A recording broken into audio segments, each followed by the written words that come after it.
Hello everyone, I'm the Nerdy Fool and welcome back to Baldur's Gate 3. Last time we worked to meet with Oliver and convince him to rejoin with Thaniel and had a really tough fight. But in the end we won, barely. And now I want to talk to Thaniel and see how he's doing now that Oliver has chosen to rejoin him. I was thinking maybe he would be at Last Light Inn, but I happen to see here at camp he's chilling down here with Minthara. Path lies before me. So let's go talk to him. The druid Halsin spoke to me while I was sleeping. He spoke of you. Said that you fought shadow and spite to restore me. 100 years of sickness almost ended. I feel every root that riddles the earth beginning to unfold. But there is one anchor, still holding the shadows in place. The soul that brought it into being, for the land to heal. Ketheric Thorm must die. Okay. We kind of expected that. Or we knew Ketheric needed to die. Not necessarily that would be tied to the land healing, but it's not a surprise. So reuniting Oliver and Thaniel is not enough. Ketheric Thorm is the anchor of the curse. For the land to heal, he must be defeated. Is there anything else? I guess let's leave it here.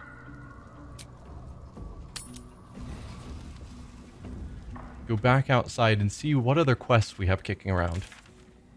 Because I think very little. Part of me wants to go back to Moonrise Towers and try going upstairs to see what results that has. But besides that, I think that's basically it. We've got the rescue of Wulbren and the Tieflings. And then we've got the gathering the artifact for Ketheric Thorm.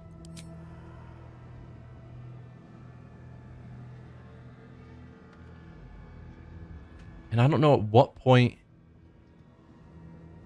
moving on in the main quest might lock me out from being able to help all of these trapped people, but I kind of want to find at least the Grand Duke, Zevlor, Mole. Yeah, because they weren't down with Wulbren and the Tieflings. So I think that'll be the plan. Let's go to Moonrise Towers and see how far up we're allowed to go.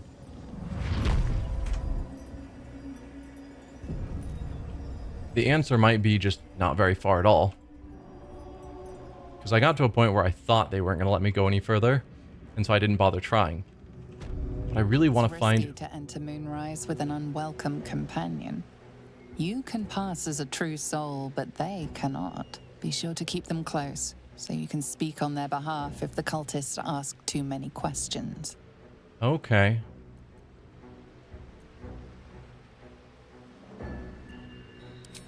I'm assuming that's Halsin. That we can't go in with Halsin. Could theoretically be Minthara. But I think she's accepted at this point. So, Halsin. Oh, you're all the way up here. Anyway, he has Longstrider, so we can have him cast it rather than going through the effort of switching to Gale. Do we want Lae'zel, or do I want Carla? Or no, for replacing Halsin, we'll be getting Shadowheart. Right. We're going to keep Minthara. So, yeah, Halsin cast Longstrider on Shadowheart. Looking ahead. Then we will get Shadowheart back into the party. It's about time Halsin actually stepped up and joined us properly. He's certainly been taking up space at camp for long enough. Wow. Rude. Your dance card is full. Lose a partner and there'll be room for me. Yeah, you're taking Halsin's place. Lead the way then.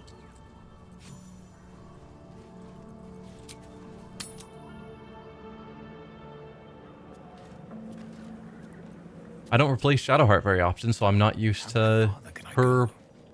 phrases at our party being full. But yeah, it was back here. And then up these stairs. I think there's a couple of guards guarding this staircase, which is why I just assumed I wasn't allowed up. I really want to try finding the others.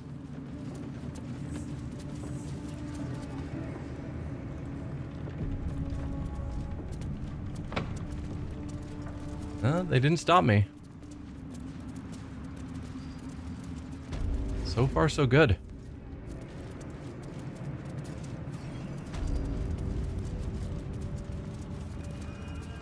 I guess we were also told there was a guy's bedroom that we could loot through.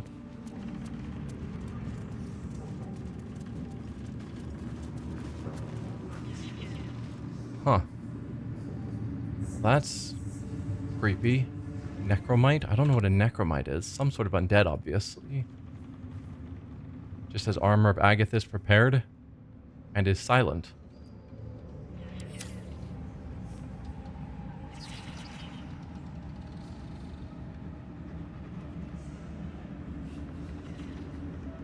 Huh. Suspicious sounds.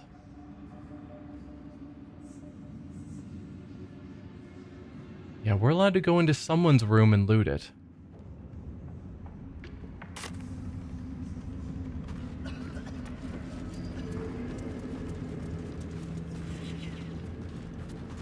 It was like Balthazar or Bartholomew or something like that.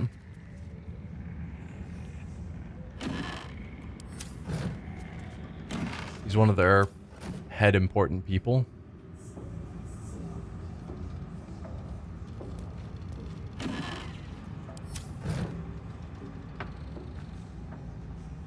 Checking all these because chances are we regularly see inside of bookshelves and whatnot and piles of books that they have scrolls What's hiding here? or books that are interesting to read. So, want to make sure if there's anything good, I want to grab it. Traveler's Guide to the Sword Coast, Volume 4, The Risen Road. The stained, well-thumbed pages filled with traveling advice that seems to be decades out of date. Those who seek to journey to this coast from the interior regions lying to the east will typically seek out the Risen Road. Running parallel to the river Chianthar, the Risen Road provides an overland route all the way from Elturel to Baldur's Gate, and has proven tempting to travelers seeking an alternate to the river barges that sail to Chianthar. A portion of the road approximately halfway between Elturel and Baldur's Gate has in recent years developed into an enclave for Selûne worship, with a temple of not insignificant splendor lying near the road. Indeed, an entire village, Moonhaven, has developed alongside the temple and can provide food and shelter to weary travelers. Farther east lies the citadel of Moonrise Towers, where a toll is required for onward passage of goods and folks alike. Some are tempted to go off-road in order to avoid the toll, however bandits and other dangers may cause them to pay a much steeper price. I think we've read this, it sounds familiar. Obviously, Moonhaven is the village that we found overrun with goblins and destroyed, and the temple was the goblin camp.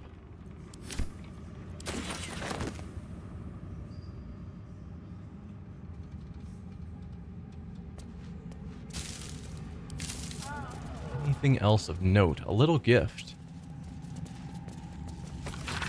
Marcus, I assume no explanation is needed for just how rare these appendages are, and I trust you shall make good use of them. You have a golden opportunity to please the general. Do not squander it. Access to the unwilling donor has proven difficult since the harvesting, but if I am afforded the opportunity, I shall pass along your gratitude. B. I don't know what appendages. Presumably Marcus had some appendages grafted onto him. I don't recall. He had wings that seemed out of place. Beheading the Bitterroots. The Grimforge region is an important choke point as it controls access to Moonrise Towers via the Underdark, but Grimforge is occupied by the Dwergar Bitterroot clan. Though not numerous, these Dwergar are a band of tough combatants and could prove inconvenient obstacles should we need to move military assets quickly through the region. These Dwergar must be neutralized. Accordingly, a team of Orin's crack doppelganger assassins be assigned to the task of killing King Guerdon, the monarch of the Bitterroot clan. After the assassination, the team is to gather Guerdon's head, and especially his crown, before ensuring that both are hurled into the fathomless depths.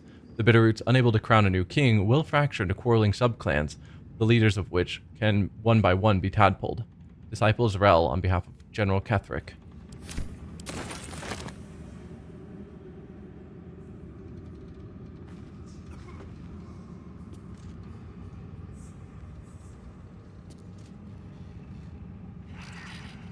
Okay, everything here seems to be theft. Can I read this? No, even reading that is not acceptable. Once this eye disappears, as it's sure to do eventually, Cursed to put my hands on everything. I'm going to grab that letter. This ancient map depicts the area surrounding Moonrise Towers in detail, depicting a profusion of local fauna, deer, rabbits, black bears, and flora, with special emphasis placed on areas of prolific foraging. Alright, you're out of sight. Let's head back here. Drop down a save so I don't screw it up. And then steal that.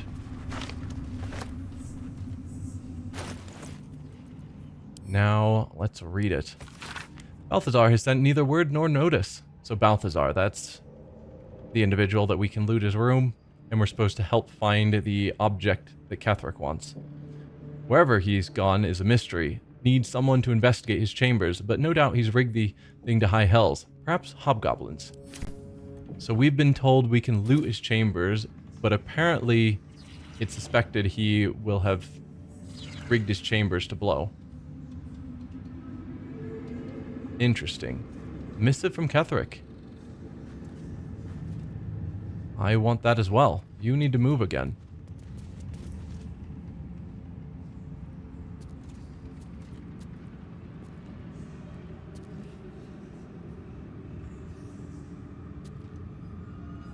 Move along.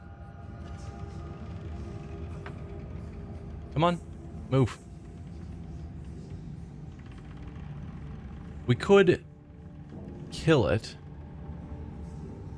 My understanding is that if you kill them suddenly, then no one knows what happened and there isn't really a consequence. Which seems weird to me. When it just vanishes, you would think people would notice and care. Like whoever cast it. Missive from Ketheric. Gortash, the tone of your recent letter is inappropriate. You may follow the Lord of Tyranny, but I do not answer to him or to you. It isn't the fault of any of the Chosen that the artifact has gone astray. Unforeseen events occurred, as they always do. I acknowledge your planning, mastery, and brilliance of mind, but you lack the depth of experience that brings patience and composure. The artifact will be found, our enemies will be thwarted, and we will prevail. Now show us that you are reliable as well as brilliant. General Ketheric Thorm.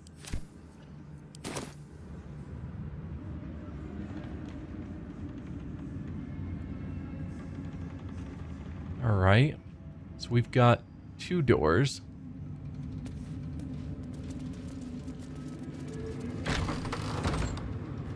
You lead out into a balcony. Some zealots. Hey, this heavy chest is free to loot. Just some dye.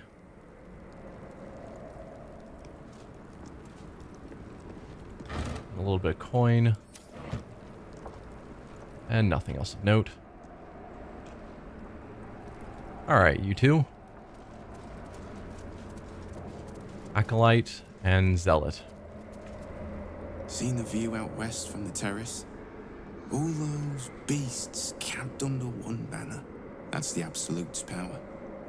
The General's power. Yep. Hey, True Soul. What's the word? Armies gathered outside. The General giving us marching orders. Keep it to yourself that the General's advisor is missing. Why, soldier? Do you have somewhere else to be? The Absolute's plan will unfold in good time. Have faith. Yeah, do you have somewhere else to be? Just keen to get back to the gate is all. I was born there. I want to be the first to put it to the torch. Okay. I will keep that in mind as we walk away. So this isn't marked red, so lockpicking it isn't a illegal action.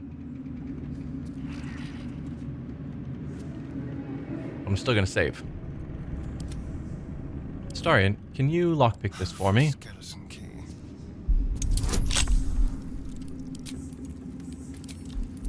Only DC 15.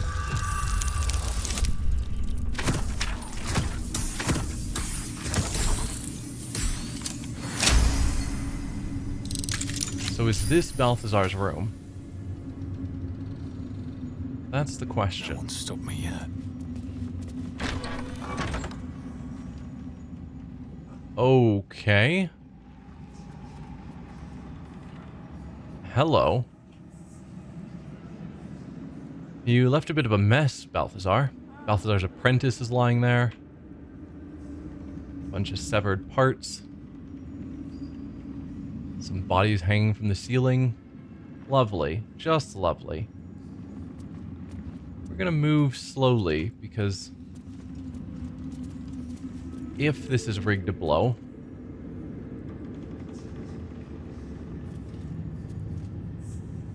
yeah.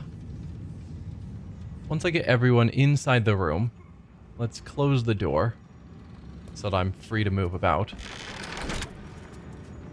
without being watched. Engraved Githyanki disc. The disc is formed from slate and engraved with Githyanki writing. It closely resembles the disc that Lae'zel deciphered. This time, the symbols easily resolve into coherent words and sentences. The story of Orpheus further unfolds. The Prince of the Comet, Part 3. The histories tell us that Commander Voss, Gestil Kithrak, pierced Prince Orpheus clean through with his sword of silver. That his flesh was torn and fed to the great red dragon, Ephelaman. Vlaakith's faithful roar out this tale.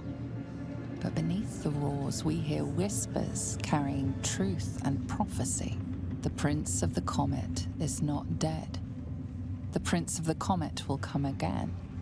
The Prince of the Comet will liberate us from Vlaakith's tyranny. Praise be to Mother Gith, Queen of the One Sky. Praise be to your son, Orpheus, the true heir, Prince of the Comet. The chapter ends there. This disc might be of some interest to Lae'zel. Okay. It's like the other. Another story about the Githyanki prince? Well, once we meet up with Lae'zel again, we can ask her about it. I'm sure she will be extremely happy to talk about it. A heart. I'm not going to pick up the heart. Let's check out the clasped book. This is a log on the work of one of Balthazar's necromancers, Cressa Bone Daughter, dated 210 days ago.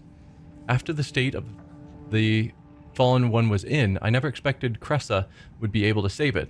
I was hoping the usurped thing would die. That's what it would have wanted. If not, it's not as if Cressa studying it is going to prove much. It was damaged in the attack, far beyond what the tadpole could do. But she seems fond of the foul creature. Let her play with it. Another entry seems to be written into this log, dated a 10-day later.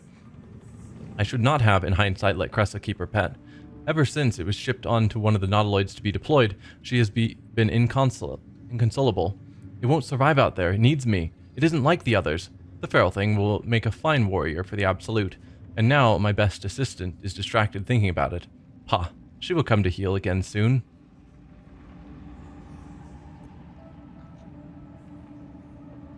I wonder if this is talking about the Dark Urge. Because if you play as the Dark Urge, obviously you start on the Nautiloid as well. But I think you start with all of your memories missing, not sure why you're there. You're not like the others. feels like it could be.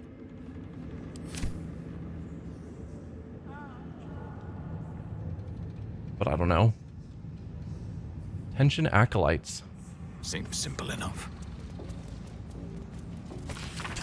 Reminder, acolytes are permitted entry to my chambers for the sole purpose of collecting moon lanterns. My library is not to be tampered with. While the Absolute appreciates your eagerness to learn, my bookshelves do not. Any requests to borrow from them must be given to me in advance and are likely to be refused. Should you desire information on poisons, do not think to read any tome on the subject here. They are inclined to grant more knowledge than the written word could provide. Remember, the Absolute's purpose is better served by a beating heart than a poisoned mind. Though if you choose death, I will ensure you serve her still.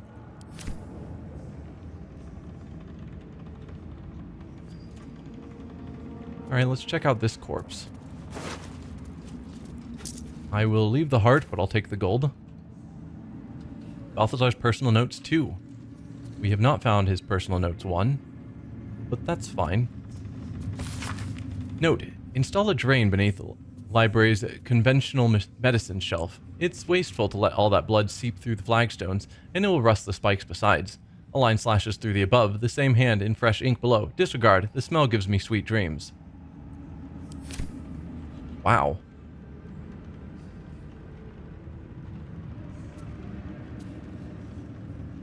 One day I'll catch a break.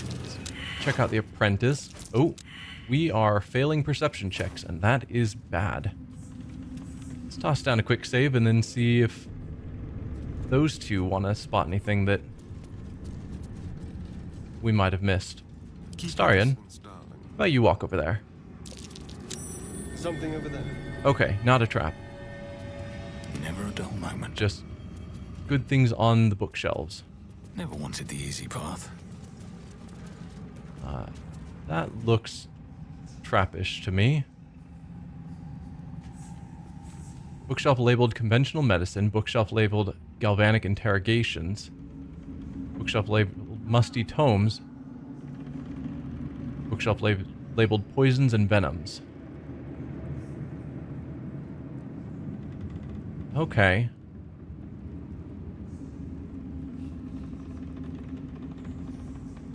So that's probably related to the notes that we just read, where he says don't go...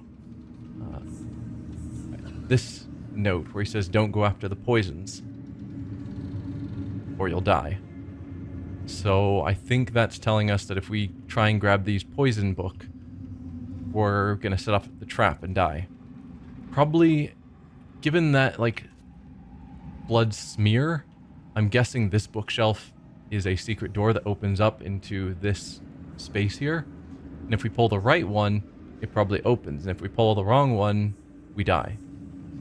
To spike traps, maybe?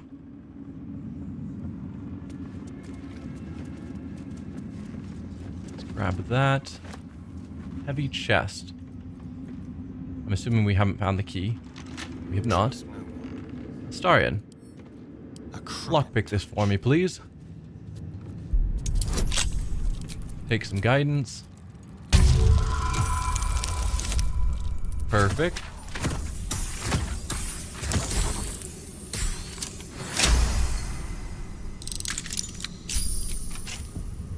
No one back home will ever believe this. Derivation cloak. Deadly derivations. When you poison a foe, heal yourself for 1d4 hit points. I don't think any of us are poisoning much, if at all. Oh, right. Astarion, I got a ring for you. No time to rest. This one. Shadowblade ring. Well, hello. So, among the many reasons I think this could be good, 2 to 16 psychic damage feels pretty good because psychic is rarely resisted. Also, getting advantage when we're in dim light or darkness could be good. But more importantly, in my mind, it's a bonus action. And if he gets disarmed, the ability to summon a blade as a bonus action could be good to get him rearmed quicker.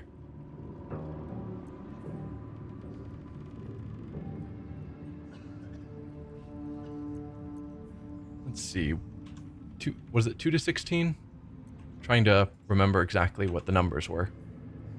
Yeah, 2 to 16 is presumably 2d8. And you do 2 to 7. With a chance to inflict bleeding. I think I'd rather have the 2 to 16. All things considered. And you do have a spare ring slot, even better. So let's have you summon your Shadow Blade. It's probably going to put it into his main hand. Or did it throw it into his inventory? Oh, no, it put it into his offhand right away. Well, that's terribly convenient.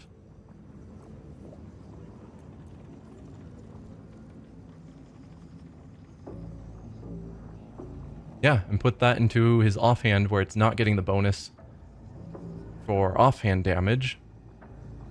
But it does way more damage than this one. And we can keep that one in the main hand just to make it so we sneak attack better. Or crit better, rather. Yeah. Definitely good all around. Right, what now?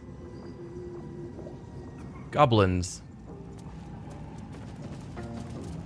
The Maglubiot Gambit. I think that's their god. Maglubiot. Goblin troops, though crude and a bit dim, are valuable because they are adaptable and can be fit into a number of different military roles, excelling as archery skirmishers and war cavalry scouts. If rigorously drilled, some can function as disciplined phalanxes armed with half-pikes, and even the ones who can't be trained to march in step can serve as prime catapult fodder. The key to recruiting a tribe of goblins is their profound respect for their priests, who lead the tribe members in the worship of all-conquering Maglubiot. Therefore, let the high priests of the 7 tribes of the southwest Sword Coast be invited to a grand council, a feast where they will be well-fed, well-flattered, and well-lubricated with jugs of plunk laced with mild paralytic. The priests will awaken with new guests in their crania and be led into docile devotion to a new and greater god than Maglubiot, the Absolute. And trust me, where the priests go, their warriors will follow. Advisor Balthazar. Well, that explains how we got all the goblins worshipping the Absolute when they're not normally disposed to worshipping other gods. These boots have seen everything. Doesn't look like there's anything else particularly of note over here.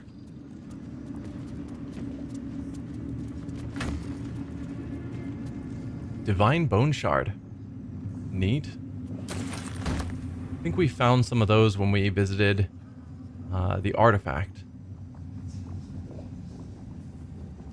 But always good to find more Divine Bone Shards. Balthazar's personal notes 3. Request from the next caravan. Any works by Mordenkainen must catch up on current events. No Volo, better a century of ignorance. Hin Vellum holds ink like no other. Could harvest from an acolyte. New copy of Swift and Sudden Death for library. Current volume badly scorched. Nothing in there that seemed to obviously help with the passcode or dealing with that trap.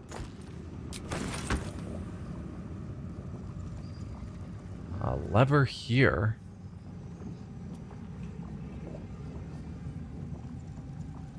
Saving before I pull random levers.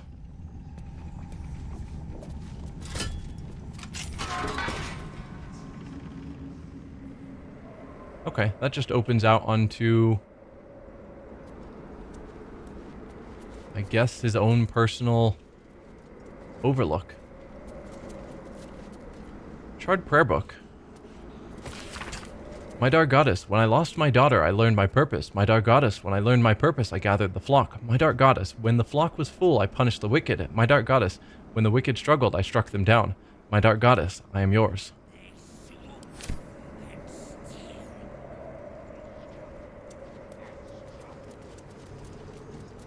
Okay, we could go in this door, which presumably leads to the same room as I suspect behind this secret door.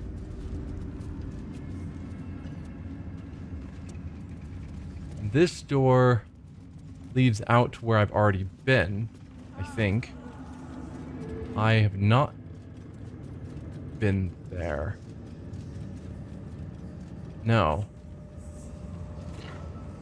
I thought... Okay, where have I been? We came through here. Okay. So if we had continued through this door, which we didn't because it was locked, that would have taken us to this central room, which connects here. But in both cases, both that door and this door count as illegal to open. And there's a guard watching.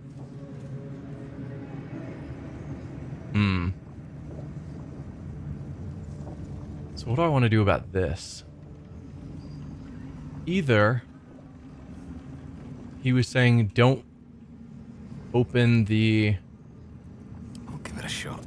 Don't go after poisons because the poisons is the correct answer.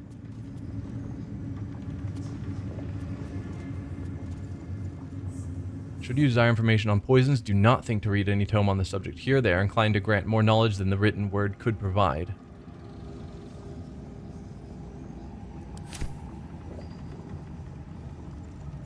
If it wasn't poisons, I would have expected there to be something labeled that pointed to reasons why 3 of the 4 shouldn't be grabbed. The fact that poison is the only one mentioned makes me think that it's the correct option. Let's toss down a save. Split the party. Send Astarion forward to grab a poisoned vault.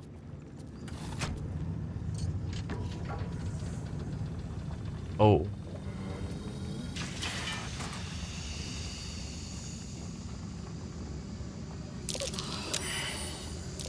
Poison cloud. Fun. Can you click it again? No, that didn't seem to make things better. Musty tome?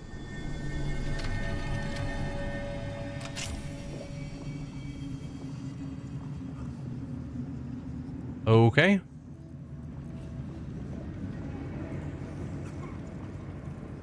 Doesn't seem like there was any lasting effect. So we clicked Musty Tomes. And this altar was revealed. Insert an item.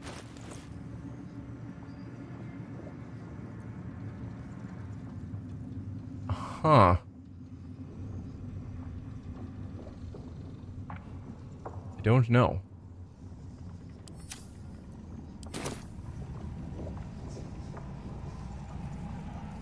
What item do I think is supposed to get inserted into the altar? Is there any obvious indication?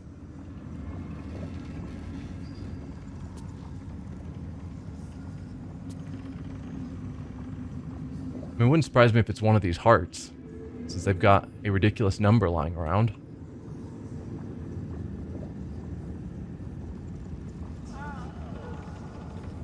Let's give it a shot. Astarion, can you pick up a heart? As gross as that is. I'm sure he's more comfortable with that than any of the rest of us. Minthar probably wouldn't care.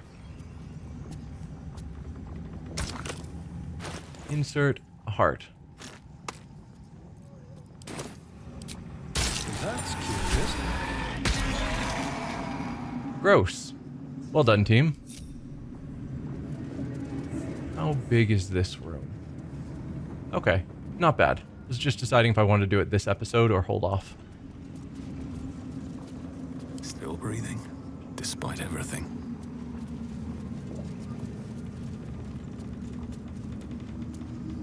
Nothing over there. Opulent chest. Don't touch me. Astarion, can you lockpick this for me?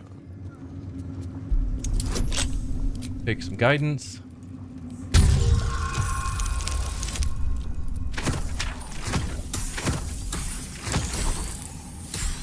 $31. Perfect. Give up now. Elixir of necrotic resistance. Gain resistance to necrotic damage. can be thrown at a target to apply the effects. Cold Brim Hat. Once per turn, any condition inflicted on a target will also applies 2 turns of encrusted with frost.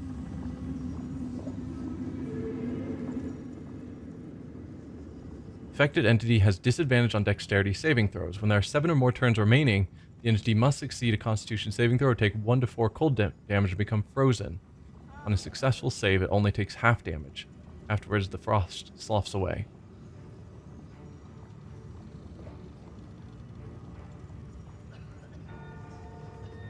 This is whenever... So whenever we inflict a condition on a target, they also gain this encrusted with frost that potentially will deal cold damage and make them frozen.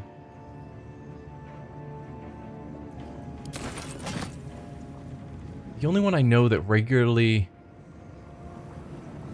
puts effects on enemies is, I think, Shadowheart.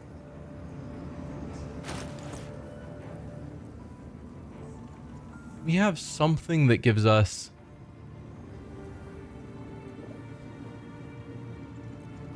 What is it? Thunderous Conversion? Is that what I'm thinking of? No.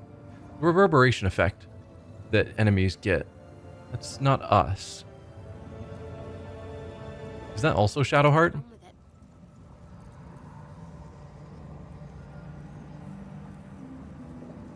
I mean, I like this, where she gets some healing whenever she heals others, but it's not crazy important.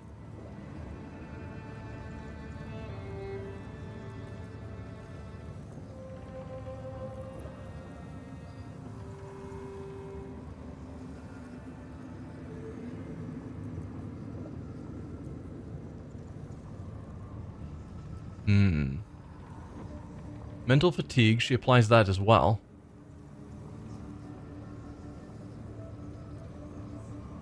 I don't know. But she applies mental fatigue and radiating orbs pretty regularly. At least things have stayed interesting. So if she can also get... Well, once per turn.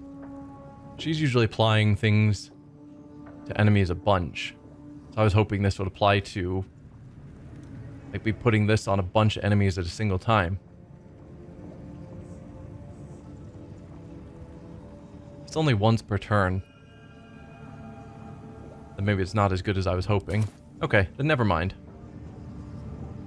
Research notes. I have redirected some materials from beneath the tower. I plan to simply raise what forces I need inside the mausoleum itself, but the general prefers that no more of his family crypts be disturbed. Even so, I may have no choice. The temple will not surrender the Night Song easily, and the general's invulnerability depends on it. I am sure he will forgive a little transgression if it frees the army to move on Baldur's Gate at last. This Night Song sounds like the source of Ketheric's immortality. Yes. If we can find it, perhaps we can use it to destroy him. We'd need to find it, first of all. No simple feat. Well, we know it's in his family mausoleum.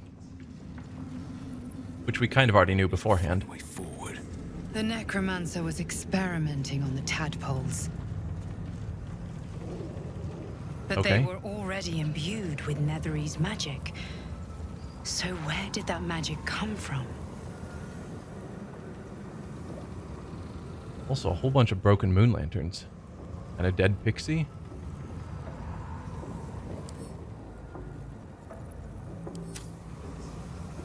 Ritual circle.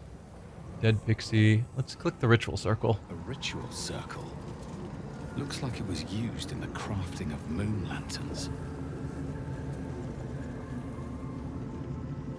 Balthazar's torture chair. Goblet with dead tadpoles. Let's click on the torture chair. A seat that has seen many occupants, none of their own volition, and none in comfort. It just has a pile of bodies off to the side. Just, well, finish torturing them. Just throw them there. Goblet of dead tadpoles. A goblet filled with the mutilated corpses of illithid parasites. Whatever ungodly experiments were performed on them likely killed them. So this is not where they gained their magic power, but he was trying to research the magic power they had, see if he could do anything further with it. Okay, that seems to be the limit of what we're finding here.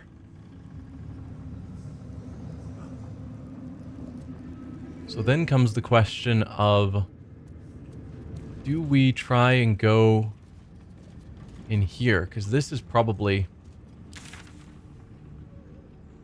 Here is probably where we'll find the stairs that go farther up, and also is probably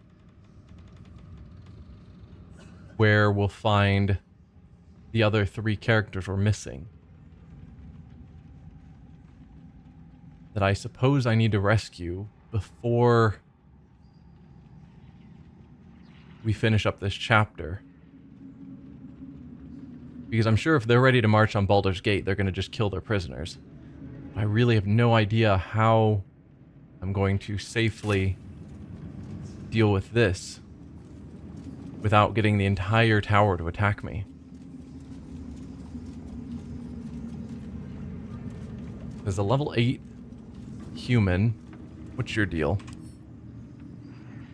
Power of protection, divine health. So you're a paladin. You've got an extra attack, great weapon fighting style, 18 AC, and 91 hit points. Taking you out quickly and quietly, it's probably not going to happen. We'd also have to take out the magic eye so no one can see that we are in that fight.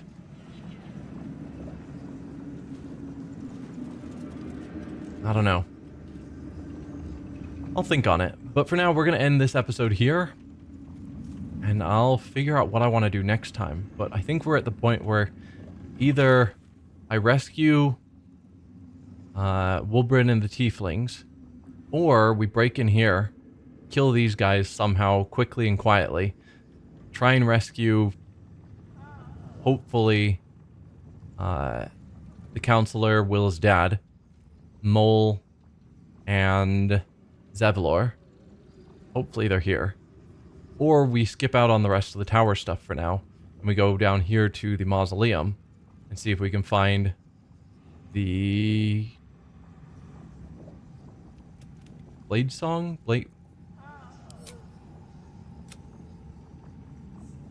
Night Song. That's the one.